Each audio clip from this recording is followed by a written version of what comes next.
tentang keluarga. Saya tadi sempat ngomong sama Pak Loki. Sebetulnya kita masih ada 2 poin ya, saudara, untuk bicara tentang keluarga. Tetapi sebetulnya keduanya ini berkaitan erat banget. Ya. Tadi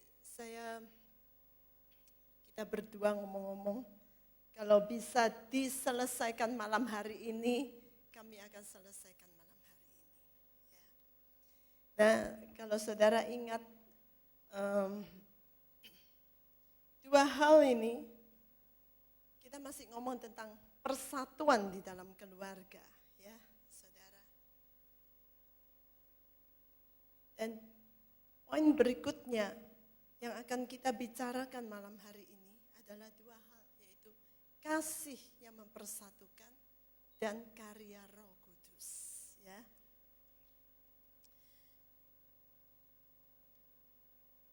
Saudara, saya akan mengawali ini masih berbicara tentang hubungan suami istri. Nanti bicara tentang anak juga, ya. Tapi saat ini saya mau bicara dulu tentang suami dan istri. Karena ini sebetulnya kan dasar dalam satu rumah tangga. Pada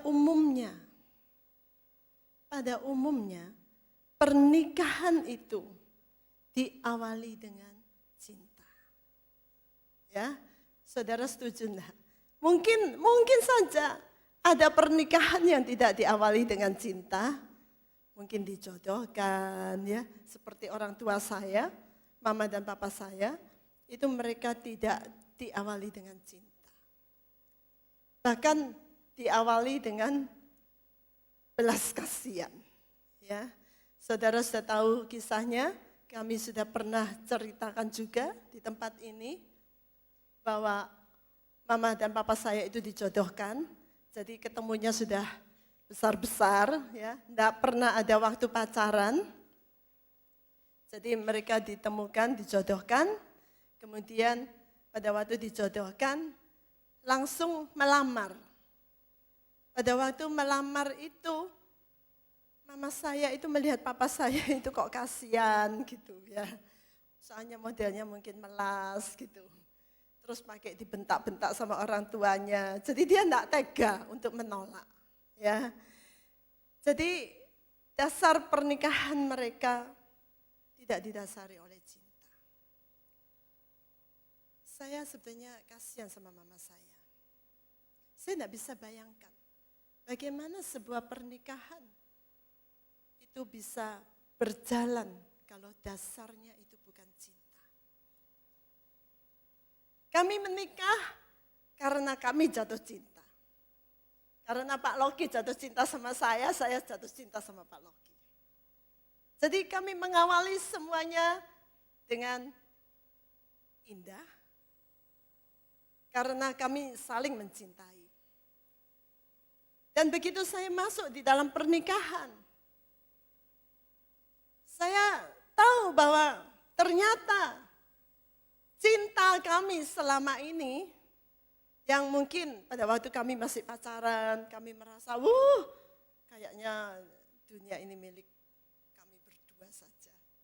Rasanya semuanya itu, pokoknya untuk kamu untuk aku gitu ya. Kayaknya semua itu bisa dijalani bersama-sama.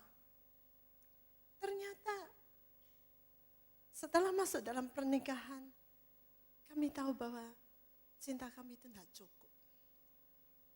Mungkin Bapak Ibu yang sudah melewati pernikahan bisa mengiyakan hal ini. Ya. Dan saya tidak bisa bayangkan bagaimana mereka yang masuk di dalam pernikahan dan tidak didasari oleh cinta. Saya tidak bisa bayangkan, saudara, itu pasti berat banget. Saya pesan sama anak-anak muda, kalian yang belum menikah, jangan sekali-sekali menikah dengan orang yang kalian tidak cinta. Itu nanti akan berat sekali buat kalian. Yang cinta aja, yang jatuh cinta aja, itu aja berat kok. Apalagi kalau enggak cinta. Saya enggak bisa bayangkan betapa beratnya masuk di dalam pernikahan seperti itu. Jangan takut dengan usia yang semakin tua. Jangan takut hidup sendiri. Karena kalau menikah dengan orang yang tidak dicintai, itu jauh lebih berat daripada kalau hidup sendiri.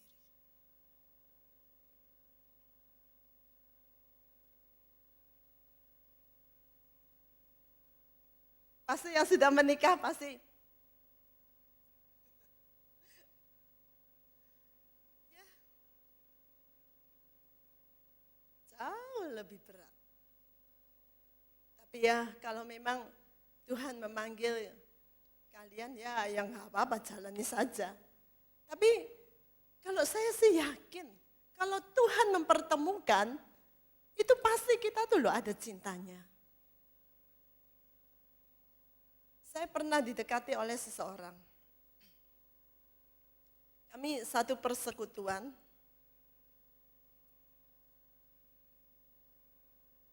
Sebetulnya sih orangnya ya sungguh-sungguh sama Tuhan, cinta Tuhan. Ya. Tapi saya nggak suka sama dia.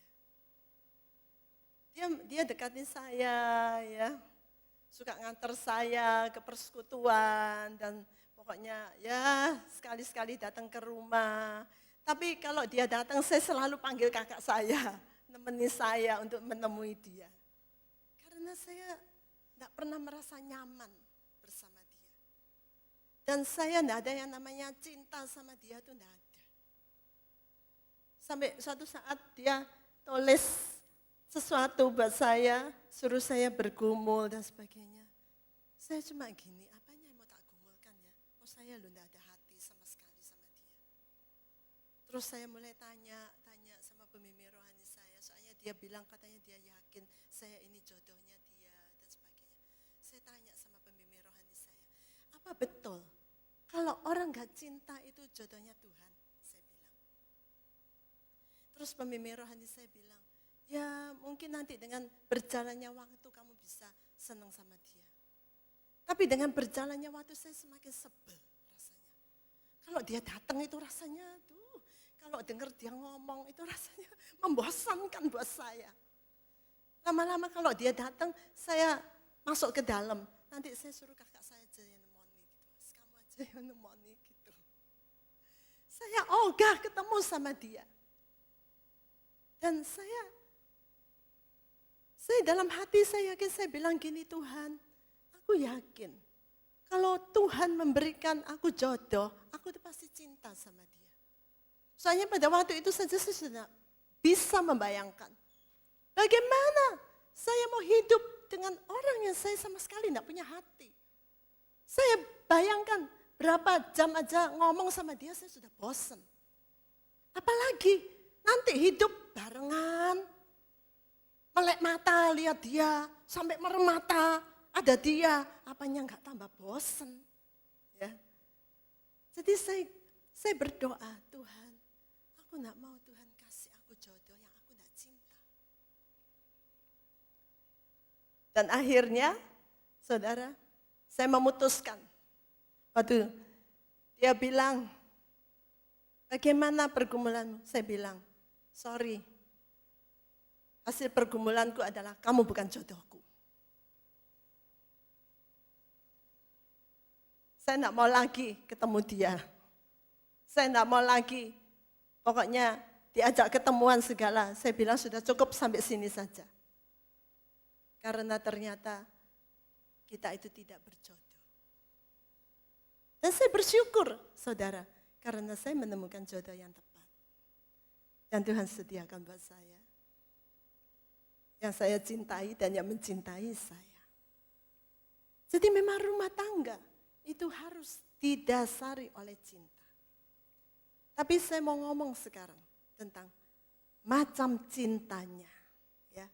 Karena ada cinta, hanya ada satu macam cinta, kasih yang bisa mempersatukan kita. itu ada di dalam Kolose. Kalau kita baca kitab Kolose pasal 3.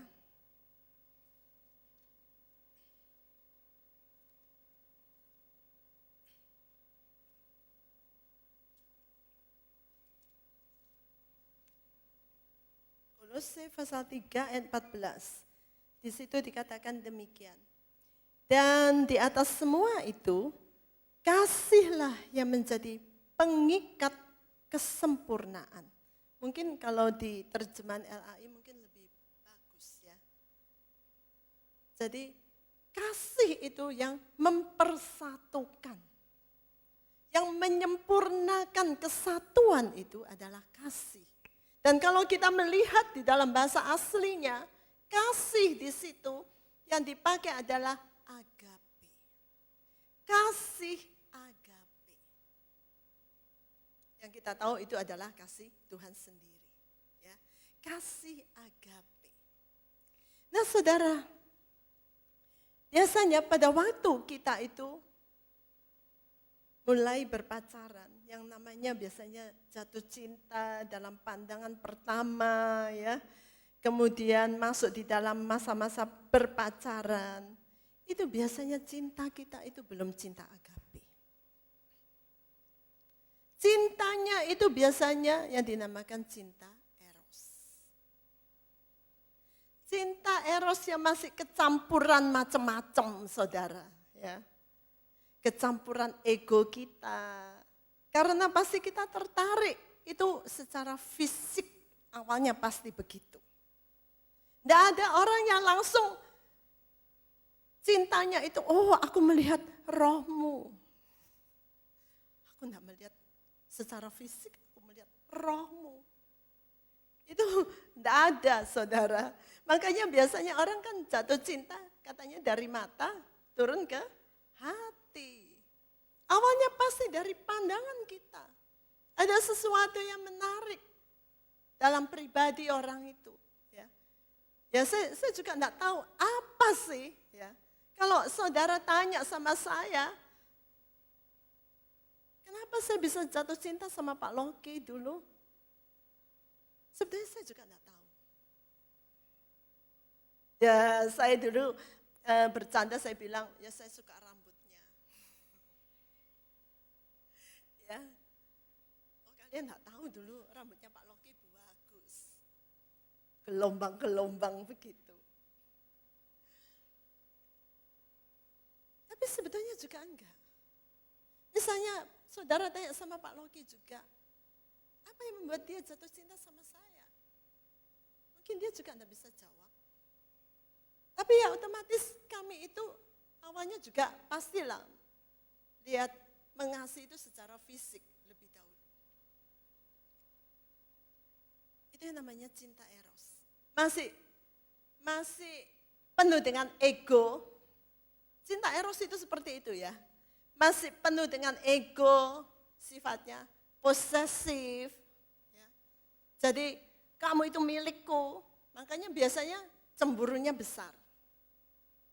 Masa-masa seperti itu biasanya, oh nggak bisa kesenggol sedikit, oh langsung cemburunya keluar. Ya.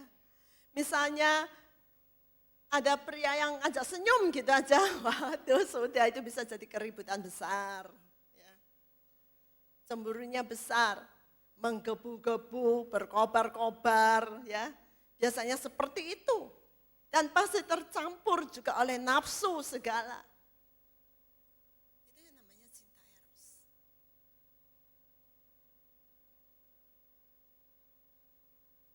Tetapi begitu memasuki pernikahan, ternyata cinta eros itu cepat padam. Begitu masuk di dalam pernikahan, mungkin sebelum menikah tidak pernah terpikirkan tentang masalah-masalah yang akan dihadapi. Anak kami yang sudah menikah, setelah menikah, terutama anak saya yang perempuan ya, saya suka ngomong-ngomong sama dia. Dia bilang begini, aku sekarang baru ngerti semua yang mama ngomong. Aku baru ngerti kenapa mama ngotot banget. Aku itu harus dapat pasangan yang seiman, yang mengasihi Tuhan, yang cinta Tuhan. Dulu, meskipun mama ngomong seperti itu, ya aku ya tahu aja, tapi enggak bisa mengerti. Tetapi sekarang setelah menjalani pernikahan, dia baru bilang, aku sekarang mengerti. Dulu memang tidak pernah terbayangkan hal-hal yang akan dihadapi di dalam pernikahan. Saudara, kita mesti ingat bahwa pernikahan ini sebetulnya adalah visinya Tuhan, rencana Tuhan.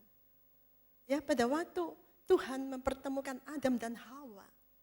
Jadi ini semua adalah kehendak Tuhan. Dan kita harus tahu bahwa iblis itu selalu melawan kehendak Tuhan. Makanya seperti minggu kemarin yang saya sempat singgung. Jadi jangan heran. Dia itu selalu mengontra apa yang Tuhan lakukan dan Tuhan rancangkan. Perhatikan, biasanya orang pada waktu pacaran, mereka tuh rasanya kepengen ketemu terus. Kalau ngomong itu ada aja bahan omongan. Rasanya terus kepengen ketemu, kepengen bareng dan sebagainya dan sebagainya. Kalau tidak hati-hati dan berjaga-jaga dan waspada, kalau bisa iblis itu mendorong supaya jatuh di dalam dosa. Tapi begitu menikah, nah iblis akan bikin acara lain. Dia bukan terus, kayaknya ditemukan-temukan terus. Ya, pada waktu pacaran rasanya rindu terus, kepingin bersama-sama, kalau bisa enggak usah pisah dan sebagainya. Tetapi begitu masuk di dalam pernikahan, dia akan bikin acara lain. Di mana kita nanti bisa kaget-kaget. Wow, ternyata aku enggak menduga ya, orang yang aku nikahi ini ternyata begini.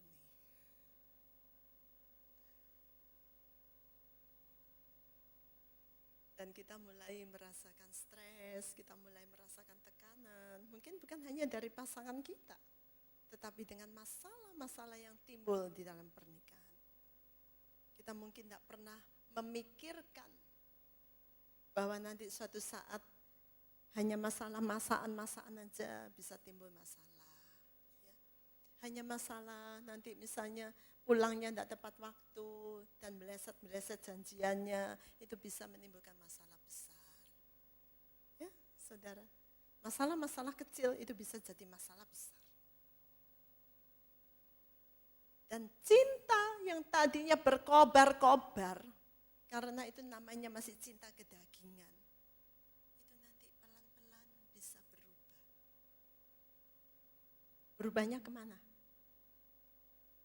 Kalau menurut jalan dunia, saudara saya ngomong dulu tentang jalan dunia. Kalau menurut jalan dunia, kalau pasangan itu masih baik dan bisa menguasai diri dan sebagainya, ya, mungkin nanti cintanya itu bisa berubah menjadi cinta filia. Ya filia ya, betul ya. Makanya jangan heran kadang-kadang orang sudah menikah berapa tahun mereka bilang, kami ini sekarang biasa-biasa, seperti teman, seperti sahabat.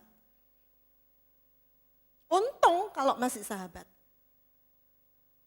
Ada banyak orang yang berubah, bukan jadi sahabat, tetapi menjadi musuh besar. Yang tadinya cintanya menggebu-gebu berkobar-kobar,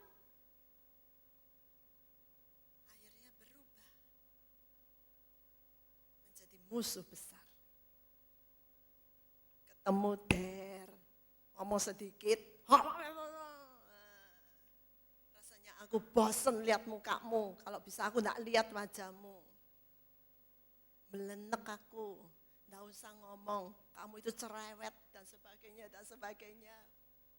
Ngomong sedikit langsung dor.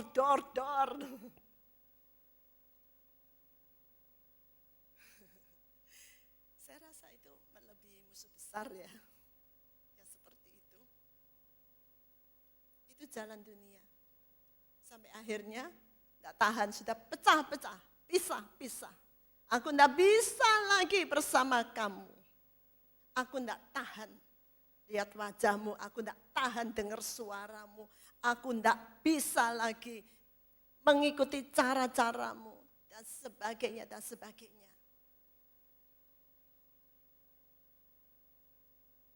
Dan semua rencana Tuhan itu rusak.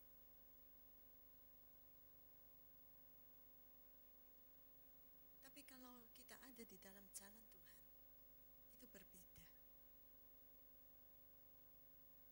Memang diawali dengan cinta, mungkin cinta eros. Tapi dengan berjalannya waktu. Karena kita selalu menghadirkan Tuhan bersama dengan kita. Tuhan akan turut bekerja dan mengubah hati kita. Dia akan mengubah dan memberikan kasih-Nya kepada kita. Sehingga cinta itu akan berubah menjadi kasih agape. Meskipun belum sempurna, karena memang tidak ada yang sempurna di dalam dunia ini. Tetapi kita melihat pasangan kita itu lain. Kita bisa melihat dengan kacamata yang berbeda.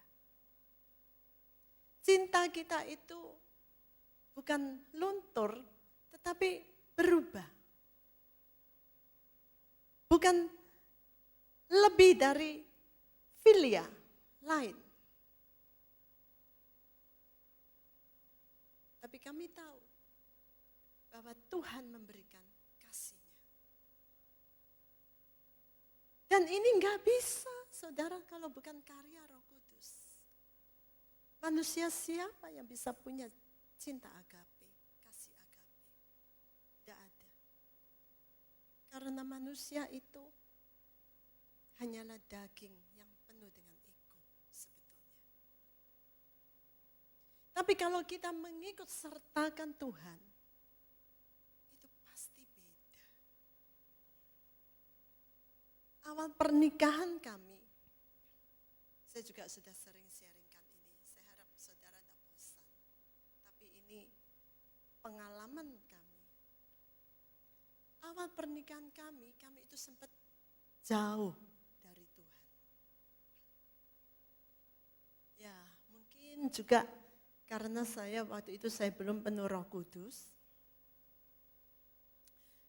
Saya pergi dan beribadah di gereja yang tidak meluaskan kerjaan Roh Kudus. Sebenarnya Pak Loki ini enggak. Pak Loki ini sudah penuh Roh Kudus. Karena dia lahir di gereja yang meluaskan pekerjaan Roh Kudus. Tapi enggak tahu, mungkin katut saya. Akhirnya Pak Loki juga beribadah bersama-sama dengan saya di tempat saya, ya. Awal-awal pernikahan.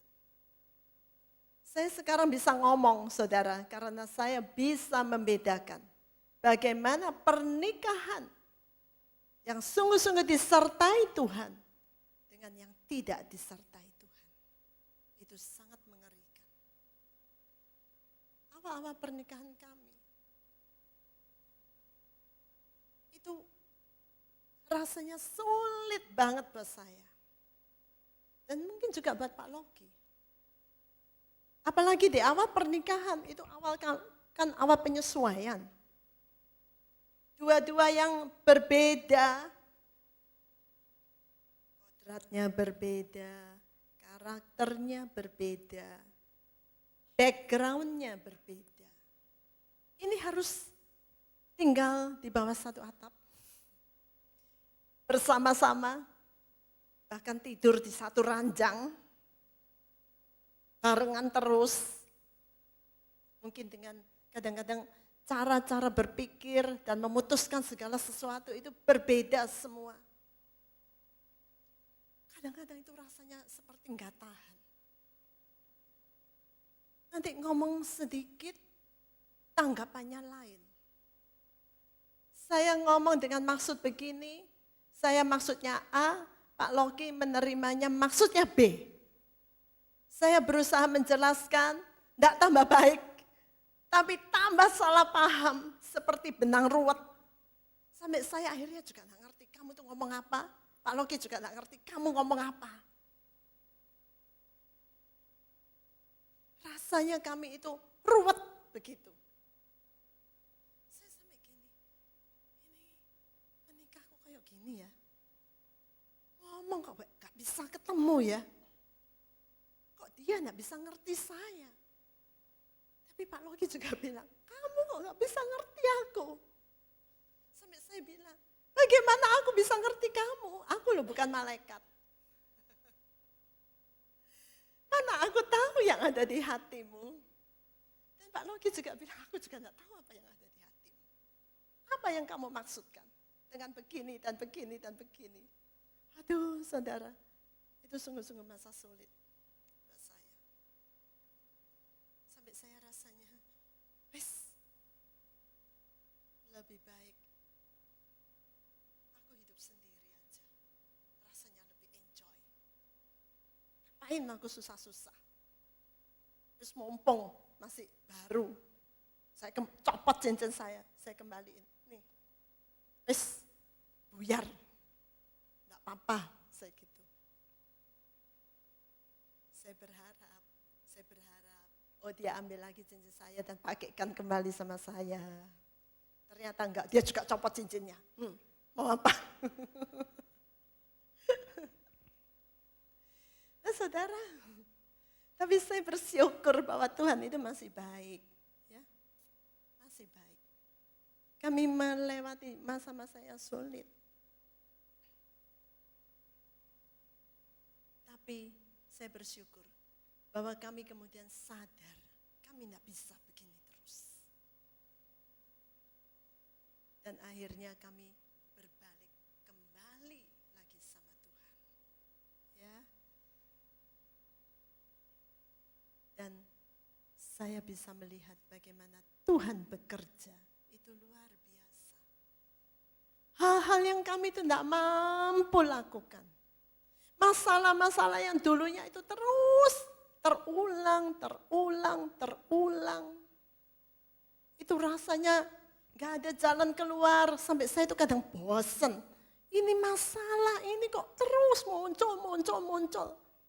Sampai rasanya itu saya itu, aduh gimana ya kok muleti. Tapi begitu kami mengikut sertakan Tuhan, berjalan kembali bersama Tuhan, itu sangat berbeda. Tuhan turut bekerja dalam segala hal. Dan saya melihat bagaimana Tuhan menyelesaikan masalah-masalah yang kami hadapi. Itu dengan caranya dan luar biasa. Ya. Saudara mungkin kalau mau diceritakan satu-satu, ya saya sudah banyak lupanya juga ya. Tetapi kami sangat mengalami banyak pertolongan Tuhan. Dan saya sendiri bisa merasakan bagaimana hati ini pelan-pelan diubahkan. Demikian juga Pak Loki, diubahkan. Kalau dulu mungkin Pak Loki ngamuk bisa semua terbang semua. Sampai meja-meja bisa terbang. Saya sekarang bisa ketawa saudara, tapi waktu itu saya nggak bisa ketawa.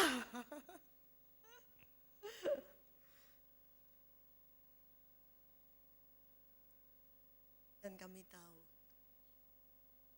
memang cinta itu kalau bukan cinta agape, itu sangat berat. Dan apa yang dimaksud dengan cinta agape?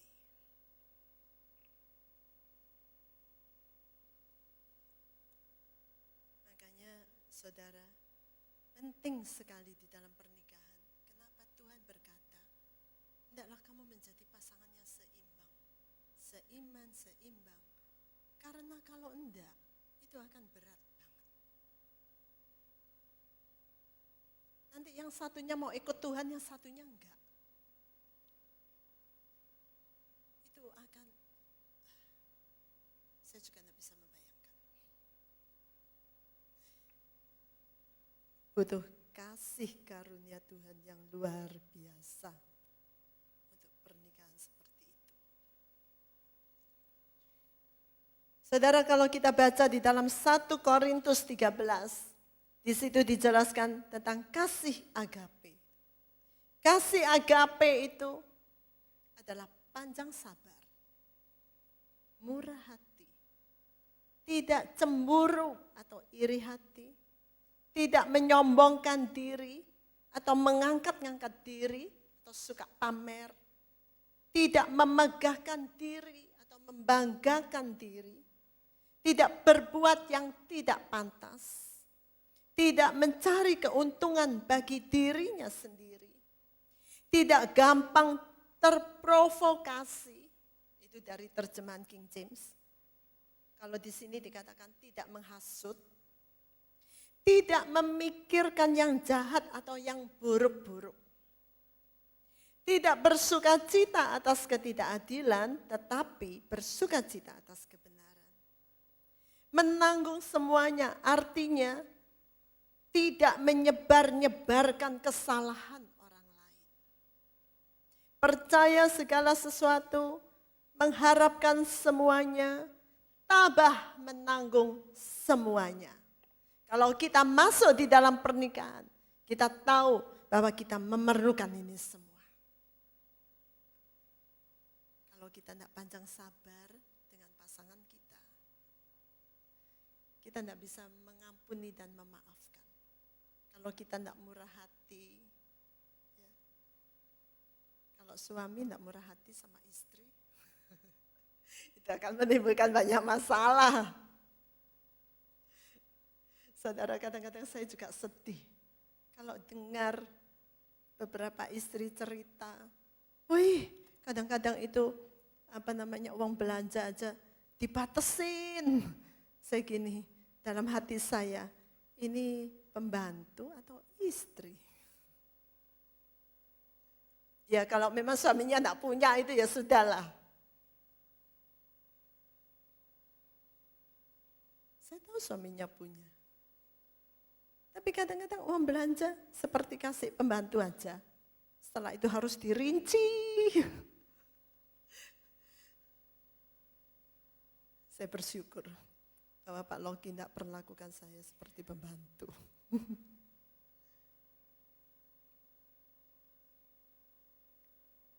Tidak cemburu atau iri hati.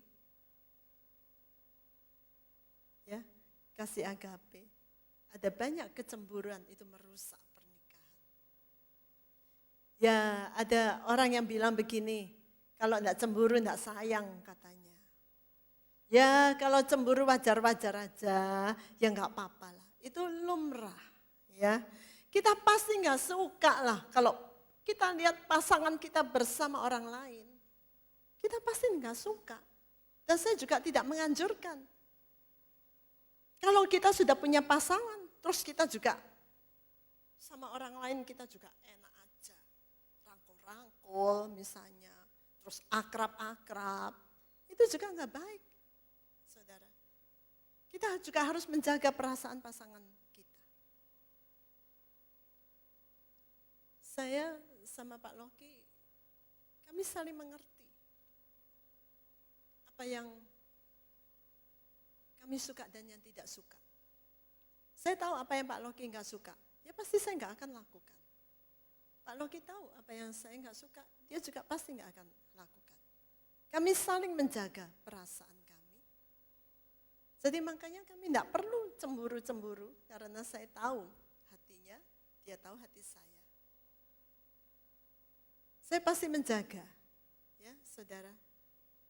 Saya pernah bilang di dalam persekutuan, sampai saya merasa tidak nyaman. Misalnya ya saya harus satu mobil dengan pria lain ya misalnya, dan saya harus duduk di sebelahnya, itu buat saya tidak nyaman. Jadi saya lebih baik menghindari. Karena buat saya hanya paling nyaman ya kalau Pak Loki yang di samping saya. Jadi kalau misalnya yang setir terus lain gitu, buat saya kalau duduk di depan itu buat saya risih. Jadi mohon maaf ya, kalau mungkin suatu saat saudara satu mobil dengan saya, mungkin saya tidak akan duduk di depan. Itu mohon maaf. Karena memang buat saya itu nggak tahu, nggak enak ya. Ya kecuali kalau memang Pak Loki atau Ivan atau Ferry ya, itu sih buat saya sih nggak masalah ya. Tapi kami saling menjaga. Dan kami berusaha untuk tidak melakukan hal-hal yang tidak pantas. Itu namanya kasih. Ya. Saya rasa kalau orang sudah menikah, misalnya suami dan istri, terus istrinya pergi sama laki-laki lain, itu adalah hal yang tidak pantas untuk dilakukan. Atau mungkin sebaliknya, itu tidak pantas. Kasih, agape, itu tidak melakukan hal-hal yang tidak pantas. Ya. Dan saudara, dan tidak mencari keuntungan bagi dirinya sendiri. Jadi tidak di dalam pernikahan itu hanya pokoknya yang penting keuntungan untuk aku sendiri. Tetapi kita juga memikirkan kepentingan pasangan kita. Di dalam segala hal. Di dalam segala hal. Kami juga belajar seperti itu. Kami juga belajar, saya belajar untuk memikirkan kepentingan Pak Loki. Pak Loki selalu memikirkan kepentingan saya. Kami juga belajar, meskipun belum sempurna. Saudara, memang tidak ada orang yang sempurna di dunia ini. Tidak ada orang yang sempurna. Tetapi kami saling belajar. Kalau ada hal-hal yang kita tahu, oh ini pasangan kita tidak suka dan ini memang tidak baik dan kita harus berubah, ya belajarlah untuk berubah. Tidak usah mempertahankan, ya pokoknya aku maunya begini, ya harus begini. Nah saudara, kalau kita seperti itu artinya kita hanya mencari keuntungan diri kita sendiri. Kalau ada satu masalah muncul di dalam pernikahan kita, dan sebaiknya kita mulai melihat, ini sebaiknya bagaimana ya? Nah, sebaiknya jalan yang mana yang kita ambil? Oh kalau ternyata yang punya aku ini tidak baik, ya kita harus berani untuk berubah. Harus berani untuk berubah. Saya mengalami banyak koreksi, saudara. Kalau dulu saya ini orangnya, ya mungkin ya karena tidak punya pengertian atau bagaimana, saya bebas-bebas saja bergaul. Saya orangnya suka bercanda. Dan semuanya, ya saya guyon sama teman-teman saya, ya laki, ya perempuan, semua. Saya anggap itu biasa. Tapi suatu saat, Pak Loki bilang bahwa itu tidak biasa. Kalau kamu terlalu dekat sama laki-laki lain, itu bukan hal yang biasa. Dan saya langsung mengambil keputusan, oke, tidak boleh kalau gitu. Dalam cara saya berpakaian juga, saya menerima banyak koreksi. Dulu saudara, waktu ya namanya anak muda ya, waktu kami baru berpacaran, kalau sekarang ya. Tapi waktu Pak Loki protes, kamu jangan pakai ini, kamu jangan begini dan jangan begitu. Saya mulai berpikir, awalnya saya juga gini, aduh hidup kok gak bisa suka aku ya, kok harus nuruti dia. Tapi saya mulai berpikir, Kalau baik, apa salahnya saya turuti? Demikian juga dengan Pak Loki. Kami dibentuk dan kami saling berubah. Berubah itu nggak bisa nuntut hanya yang satu harus berubah. Kamu ya harus berubah, kamu harus berubah, kamu harus berubah. Nggak bisa.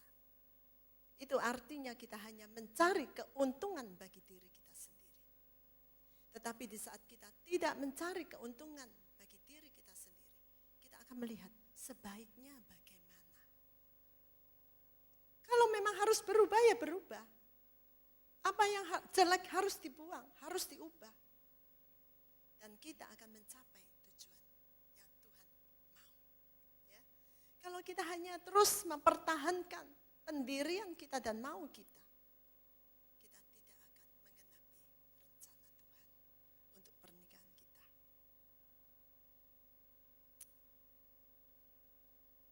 Oke, saudara, masih ada beberapa poin di dalam kasih ini. Tapi saya yakin bahwa kita bisa mengerti, tidak gampang terprovokasi, ya.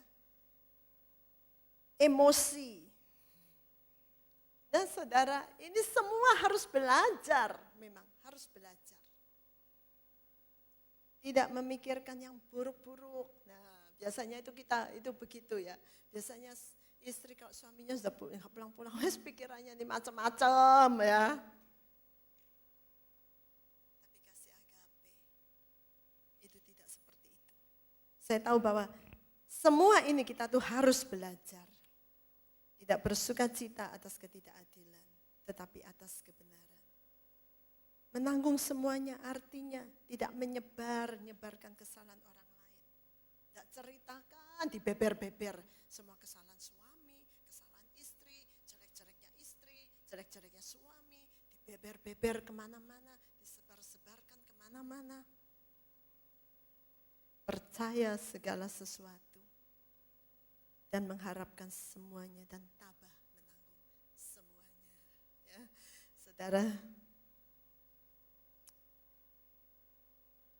saya berdoa supaya di tempat ini kita semua di dalam kasih karunia Tuhan, kita itu bisa punya kasih agape terhadap pasangan kita. Demikian juga dengan anak-anak tentunya. Ya. Anak-anak dengan orang tua. Mungkin kalau orang tua itu lebih gampang untuk mempraktekkan hal-hal ini. Karena kasihnya lebih murni. Ya. Nah, saudara saya harus berhenti sampai di sini. Pak Loki akan melanjutkan pembicaraan ini. Ya. Dan Yesus memberkati. Saudara, semua yang sudah dibicarakan tadi, itu saya cuma kutip ayat-ayatnya, tapi nanti saya lebih banyak bicara tentang peran suami. Kasih yang mempersatukan tadi kita sudah baca dari Kolose 3 ayat 14. Dan di atas semuanya itu kenakanlah kasih sebagai pengikat yang mempersatukan dan menyempurnakan. Dari terjemahan ILT itu memang pengikat yang menyempurnakan. Ya, kasih di sini. Kasih yang mempersatukan. Dari ILT di situ dikatakan, dan di atas semua ini kasihlah yang menjadi pengikat kesempurnaan. Jadi kalau kita lihat di sini ada kata sempurna, kalau kita di luar kasih sulit untuk kita bisa menjadi sempurna. Jadi kalau kita semua betul-betul mendasarkan semua apa yang kita lakukan itu dengan kasih, maka kita itu mau untuk menuju kepada kesempurnaan. Hari ini kita belum sempurna, tapi kalau kita mau mengaplikasikan kasih kita kepada pasangan kita, kepada anak-anak kita, anak-anak juga kepada orang tua, maka kita akan berjalan menuju kepada kesempurnaan. Tadi disinggung sama istri saya, dia banyak terkoreksi, saya juga banyak. Ya. Jadi itu saling mengkoreksi, di situ yang akan membawa kita menjadi lebih baik, menjadi akhirnya sempurna. Saudara, tidak ada orang yang sempurna memang. Tapi peranan kasih di sini besar. Kalau kita sudah tidak punya kasih, sulit bagi kita untuk kita bisa menjadi baik. Tadi dibacakan kan, kasih itu menutupi banyak dosa, menutupi banyak kesalahan dan sebagainya.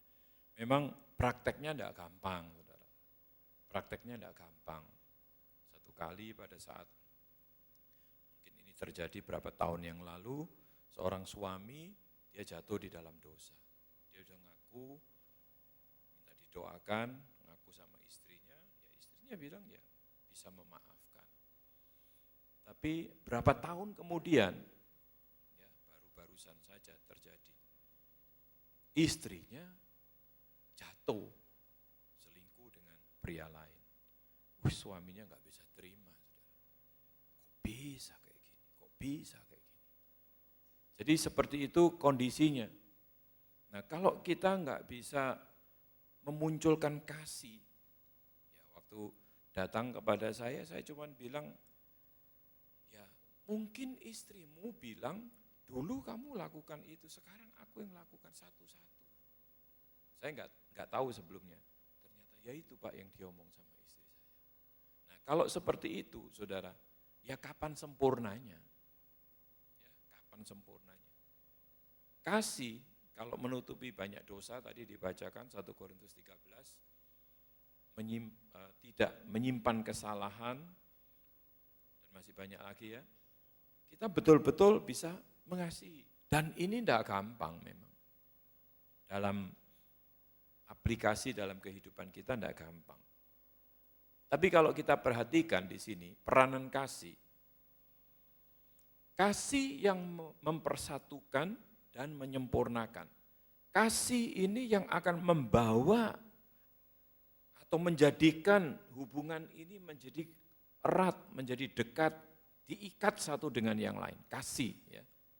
Nah, kalau kita bandingkan, saudara, dengan kondisi atau keadaan suami, ini beda.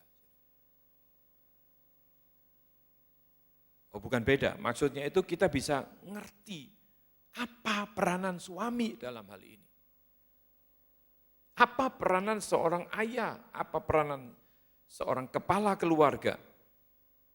Ya.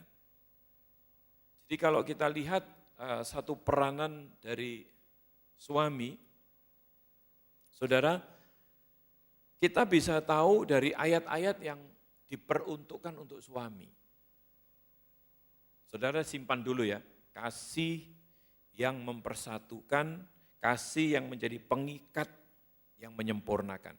Kasih yang menyatukan dan menyempurnakan, kasih. Saudara simpan dulu di sini.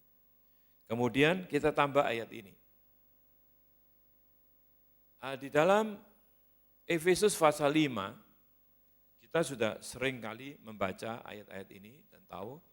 Saudara perhatikan, hai suami, untuk suami ya, kasihilah istrimu. Hai suami, kasihilah istrimu.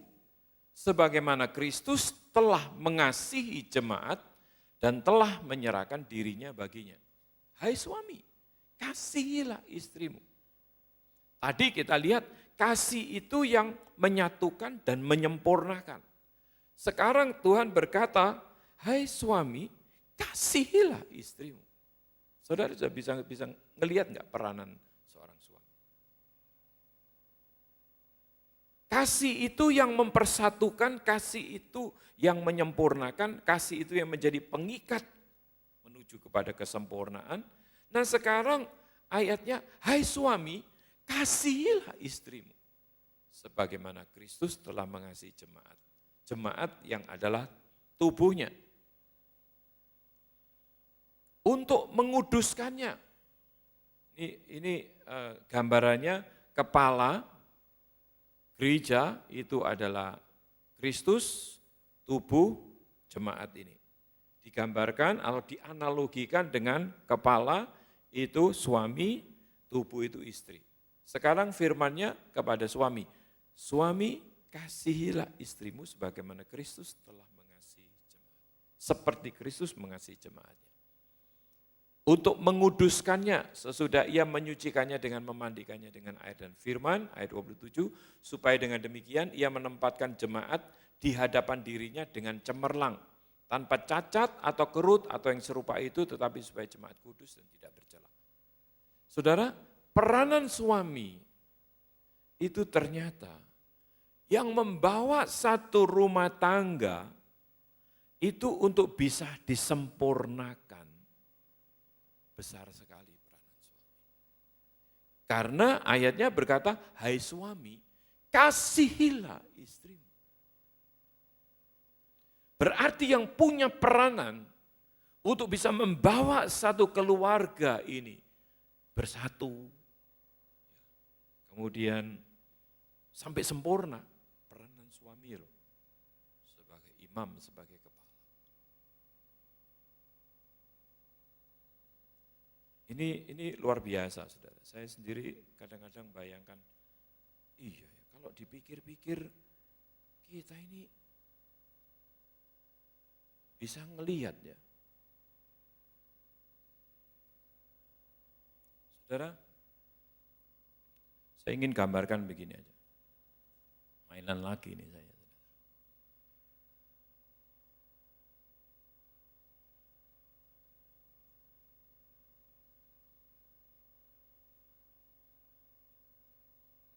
Kepala dan tubuh ya.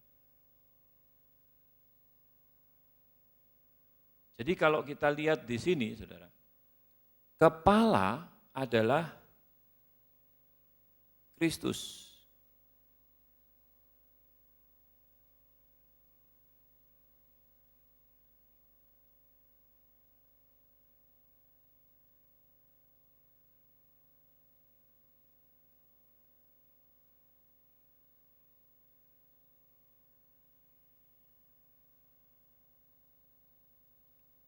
Dan jemaat ini adalah, tubuh ini adalah jemaat.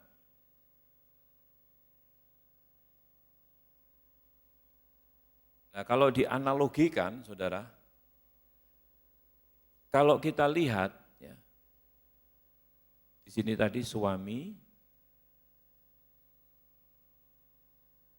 istri.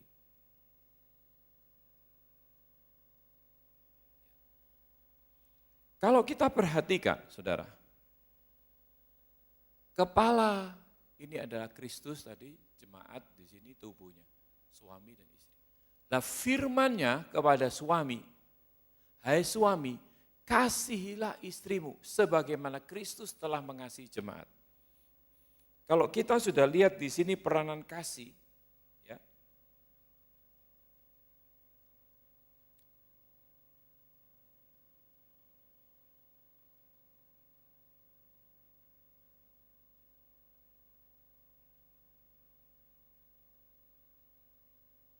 Hai suami, kasihilah istrimu. Sebagaimana Kristus telah mengasihi jemaat. Supaya jemaat ini sempurna. Saudara sebagai suami, ya di sini peranannya luar biasa. Suami kasihilah istrimu. Dan kalau kita lihat kasih itu yang mengikat, yang mempersatukan, yang menyempurnakan. Lah kalau suami gak bisa mengasihi istrinya, bagaimana keluarga ini bisa sempurna? Saya mendorong para suami-suami di tempat ini terus betul-betul menempati tempatnya.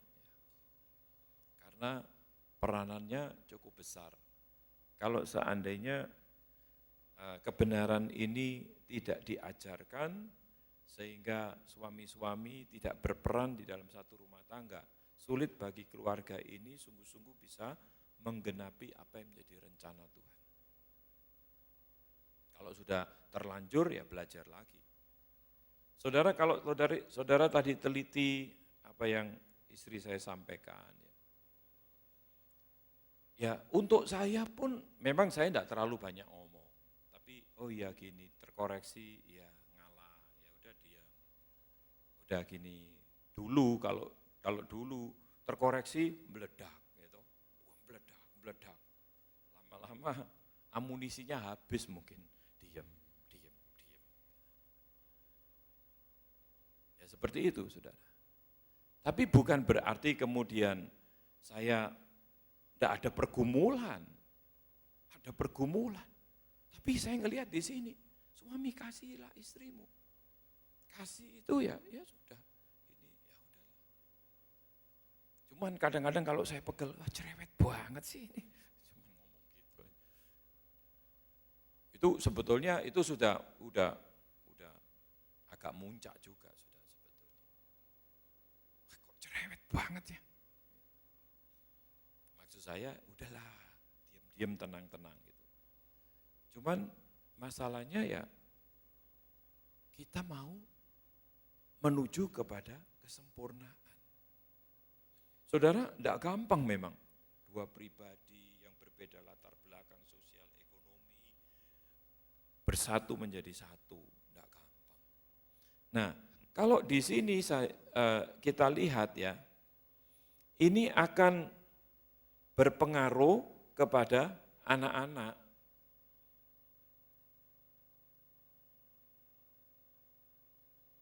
Kalau anak-anak di sini katakanlah,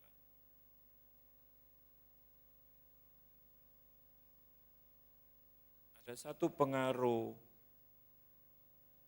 apa yang terjadi di atas, itu memberikan pengaruh dengan anak-anak.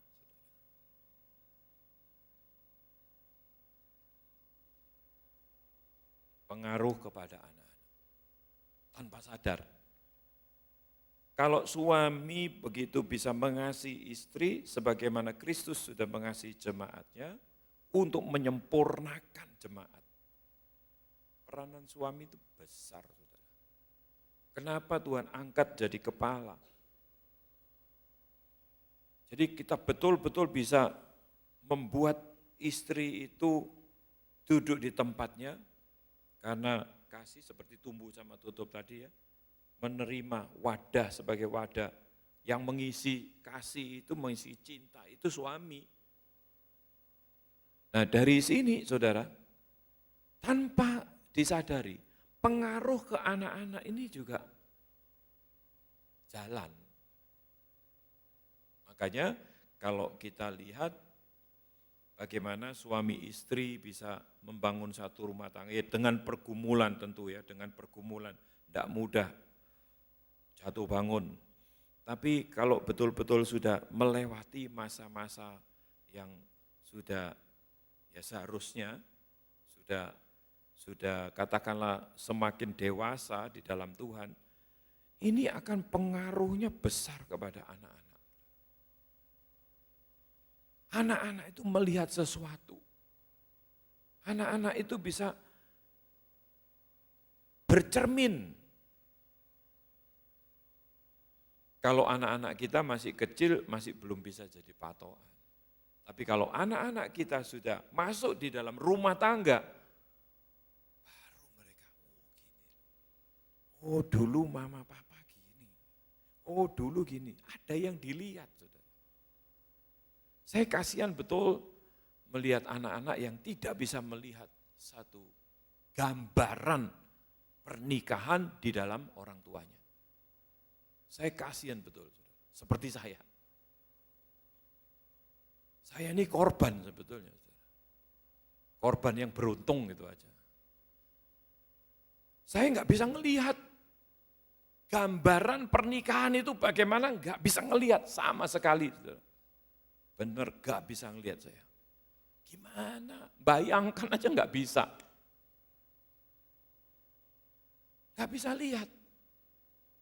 Makanya hari-hari ini kalau saya ngelihat anak-anak untuk gak bisa melihat gambaran pernikahan di dalam diri orang tuanya, saya kasihan betul. Saudara.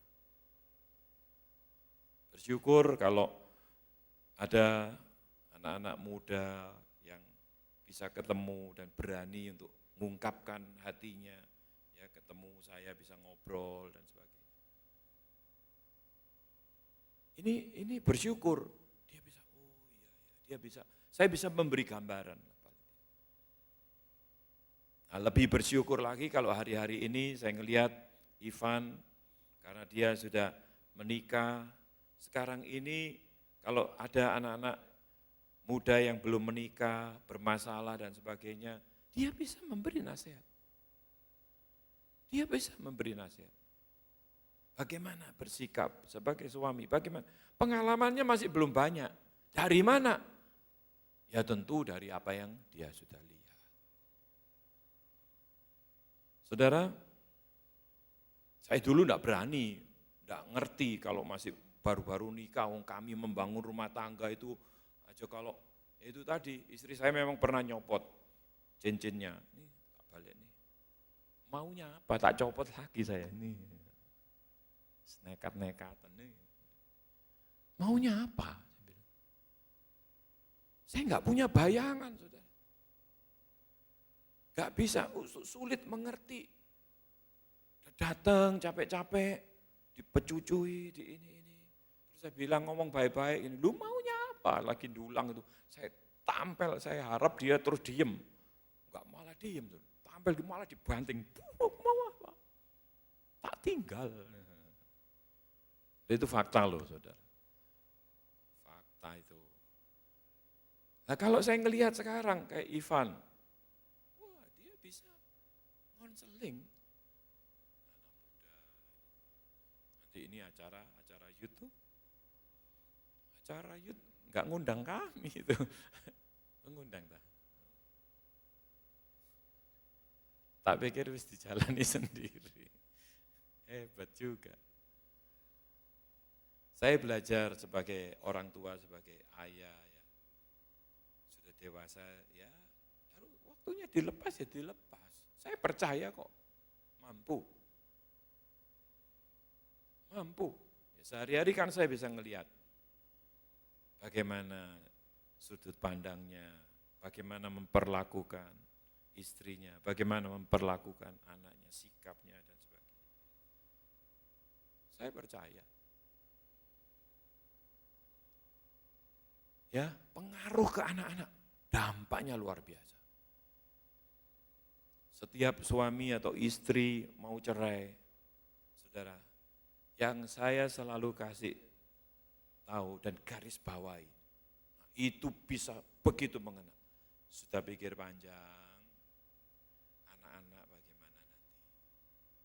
Anak-anak pasti akan jadi korban, pasti. Sebab apa?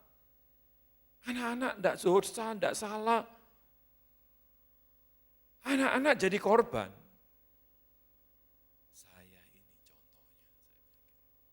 Pasti sampai di situ terus, adunya berkobar-kobar. Udah enggak ada keputusan lain, cerai. Sudah mikir panjang. Saya selalu bilang begitu. Terus mulai mikir. Keluarga yang pecah, ya. Jadi kalau kita lihat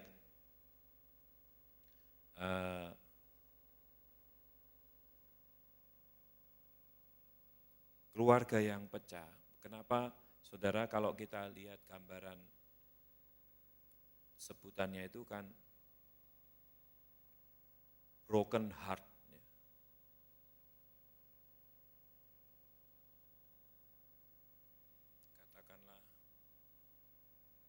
Retaan, broken heart, pecah. Akhirnya ini terpisah.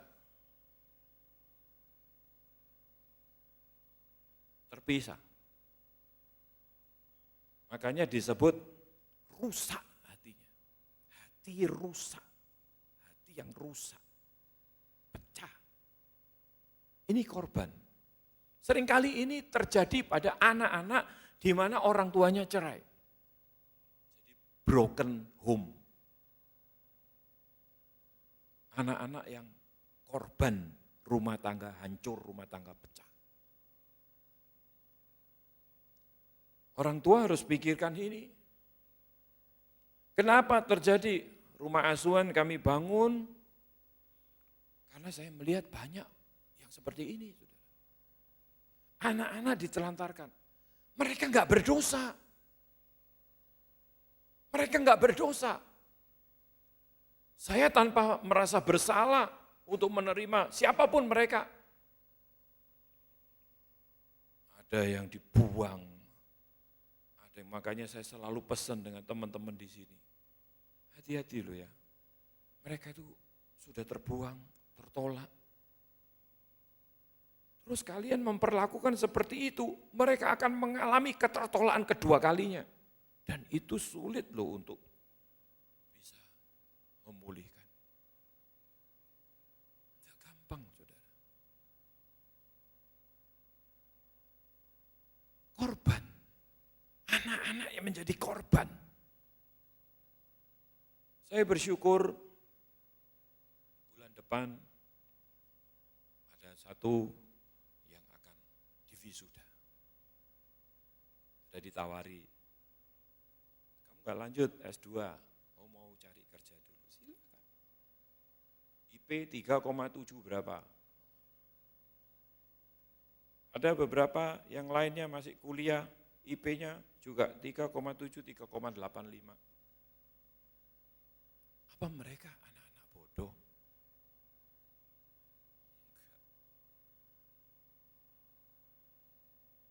Luar biasa ya. Di situ kita bisa mendapatkan ini loh. Saudara, saya cuma merenungkan begini. Menjadi orang Kristen bukan cuma labelnya Kristen, bukan cuma pengetahuan kekristenannya itu tinggi, bukan kata-katanya seperti orang yang sakti, tapi harus dilihat dalam tingkah perilaku dan perbuatannya. Baiknya itu loh ukuran apa, sejauh mana.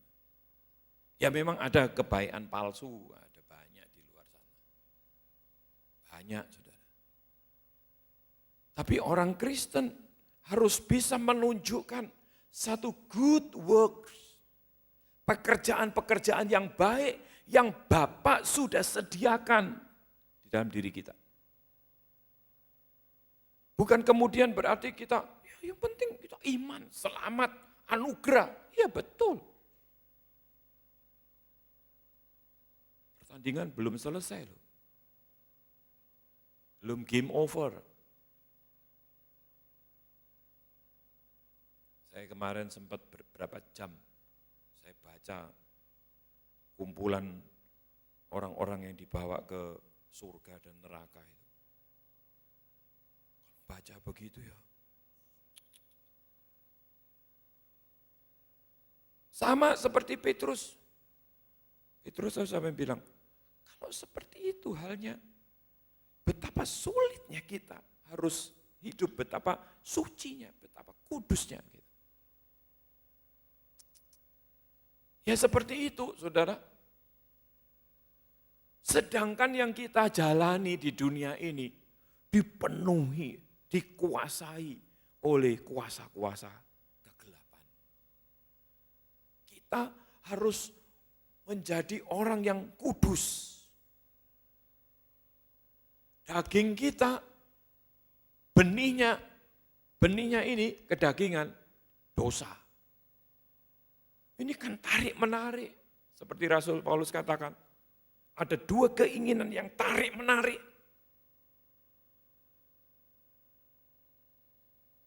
Antara keinginan daging dan keinginan roh. Tarik-menarik ini. Jangan sampai, saudara. Ya, jangan sampai kita menambah jumlah korban-korban itu. Di mana peranan kita sebagai orang-orang yang sudah terpanggil, sebagai orang-orang percaya? Apa kita cuman bisanya jago kandang? Semua apa yang kita butuhkan, yang penting saya sudah tidak ganggu orang lain, saya bahagia, saya satu keluarga bahagia, berhenti sampai di situ. Sulit bagi kita, saudara, untuk kita bisa mempertahankan itu. Kalau kita tidak bisa berbagi dengan yang lain. Mulai memikirkan hal seperti itu, berbagi. Saya tidak punya apa-apa. Saya percaya saudara, Tuhan itu enggak butuh uang kita, enggak butuh kepintaran kita, enggak butuh apa ya. Tapi kalau kita yang dibutuhkan itu ketulusan hati. Tuhan, aku mau, pakai aku. Tuhan bentuk kita, saudara. Apa dipikir kami dulu mulai dengan modal begitu? Enggak.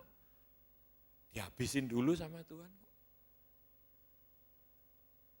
Uang sisa cuman bisa beli tiker OHP sama gitar satu. Cuman itu. Saya mikir-mikir, iya ya. Hari-hari ini kalau kita lihat sebentar lagi anak-anak ada yang dari rumah asuhan mau diwisuda. Itu memberikan satu hiburan, saudara. Nah, peranan kita harus jelas, harus nyata. Jangan sampai kasih ini tidak ada di dalam rumah tangga kita, kemudian kita menambah jumlah korban anak-anak kita yang broken home.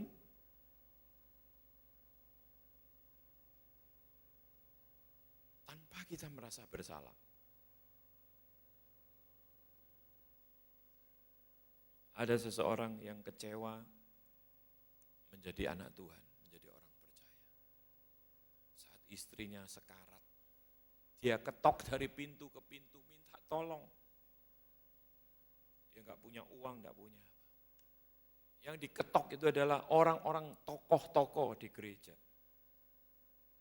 Dan tidak ada satupun yang terketuk hatinya. Pintunya terketok, tapi hatinya tidak. Sampai istrinya meninggal, kecewa berat. Dan itu menjadi salah satu penghuni neraka. Ada komunitasnya sendiri, orang-orang yang seperti itu ternyata. Ada komunitasnya sendiri. Jangan anggap enteng anugerah atau kasih karunia. Oh, kita anugerah kalau kita tanpa berbuat baik pun kita masuk surga. Memang dengan perbuatan kita tidak bisa membawa kita ke surga. Seperti kain gombal, kain larah, kain yang kotor. Tapi setelah kita menjadi percaya, Bapak mau supaya kita juga menunjukkan good works tadi. Itulah sebabnya. Saudara, kita mulai membangun rumah singgah. Rumah singgah kompleks masalahnya. Kan tujuannya untuk nolong anak-anak, membantu mereka supaya bisa menjadi pinter mengikuti pelajaran-pelajaran sekolahnya. Bersyukur, 8 tahun berjalan. Ada seorang ibu yang bersaksi, anak saya dulu mulai masuk rumah singgah, enggak bisa baca, paling bodoh di kelas. Jalan 7 tahun atau 5 tahun baru ikut, 5 tahun. Sekarang anak saya itu juara kelas. Itu kan sesuatu yang nyata.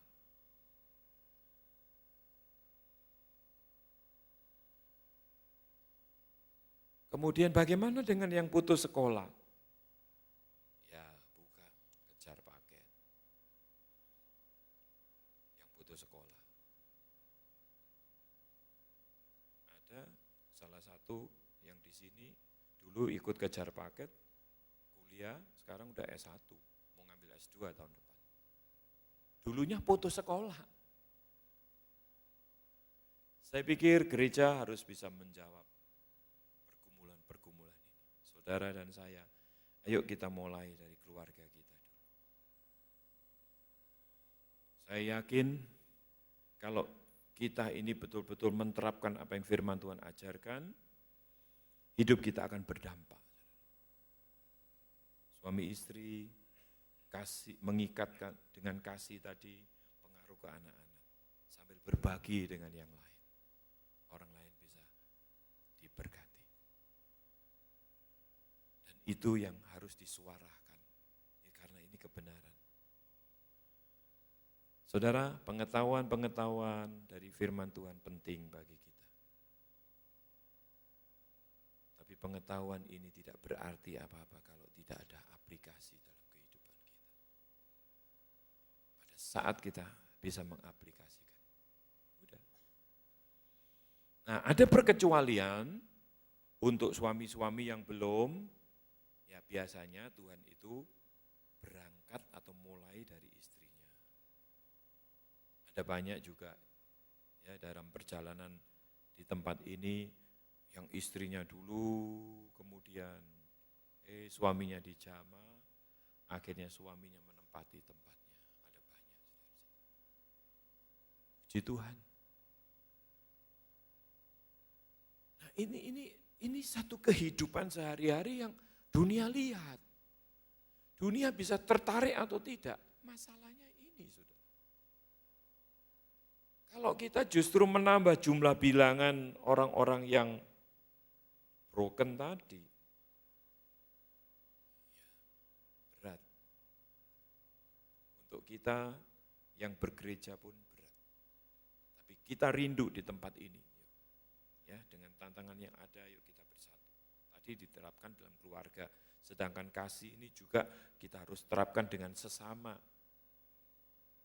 Di dalam mengasihi dengan sesama wujudnya apa? Harus ada nyata-nyata. Saudara, saya bersyukur Tuhan itu begitu ikut campur di tempat ini. Waktu kita belajar tentang mencari keadilan, kita tidak bisa menemukan di dunia, bahkan di gereja pun tidak ada keadilan. Saudara, selama seminggu kemarin, Tuhan itu hajar, terutama saya, untuk sungguh-sungguh bisa sampai ngakui, memang benar di dunia itu, di luar sana itu tidak ada keadilan. Sampai saya sendiri geleng-geleng kepala. Kok bisa kayak gini? Bertubi-tubi. Apa yang harus kami hadapi? Bertubi-tubi. Memang tidak ada keadilan di dunia sana. Sulit, saudara, untuk mendapatkan keadilan di luar. Tapi bersyukurlah kita yang ada di dalam komunitas, kumpulan orang-orang percaya. Pengharapan itu masih selalu ada. Di dalam Tuhan pengharapan masih selalu ada. Selalu ada. Masalah bagaimanapun beratnya, kalau kita terus tetap bertekun sama Tuhan, pengharapan itu atau jalan keluar itu Tuhan pasti berikan. Pasti berikan. Makanya sampai tadi ini sebelum masuk di sini, tapi sudah clear. Tadi sepertinya di luar begini. Makanya tadi begitu saya duduk, saya bisa menikmati kehadiran Tuhan. Ini indahnya hadirat Tuhan memang. Waktu kita nyanyi tadi, kita memerlukan Engkau. Kita memerlukan Tuhan. Karena apa? Kita ini sebetulnya bukan apa-apa. Tanpa Tuhan, sulit bagi kita. Kita memang perlu Tuhan. Ya, kalau kita betul-betul ada di dunia luar, kita bisa merasakan bagaimana kekerasan yang ada di dunia sana. Tapi begitu kita masuk di dalam kumpulan atau komunitas orang-orang percaya, dalam satu persekutuan orang-orang percaya yang mau menghadirkan kehadiran Tuhan, kita bisa nikmati. Ya, banyak lagu-lagu yang kita bisa lihat. Kita bisa dengar. Kita akan pujikan satu pujian. Saya undang para singer, pemusik bisa maju ke depan. Saya rindu, saudara, dalam situasi dan kondisi dunia yang semakin jahat ini. Karena itu sudah dinubuatkan di dalam firman Tuhan. Yang jahat akan semakin jahat di akhir zaman ini. Jahat ke bawah, yang jahat akan semakin jahat. Yang suci akan semakin suci. Dan gapnya akan semakin jauh. Yang jahat semakin jahat. Kita mau cari keadilan di dunia, enggak ada. Raja tega yang ada di dunia. Tega, wis nganukin tega. Kadang-kadang kita mau kepancing. Tapi begitu Roh Kudus ingatkan, kuasai diri, kuasai diri. Ya, kita bisa menguasai diri. Begitu kita masuk di dalam persekutuan kita, orang-orang percaya, ada kehadiran nama Tuhan. Kita bisa berkata, ku ingin tetap di sini, menikmati bait-Mu. Ku ingin tetap di sini dan memandang indah wajah-Mu.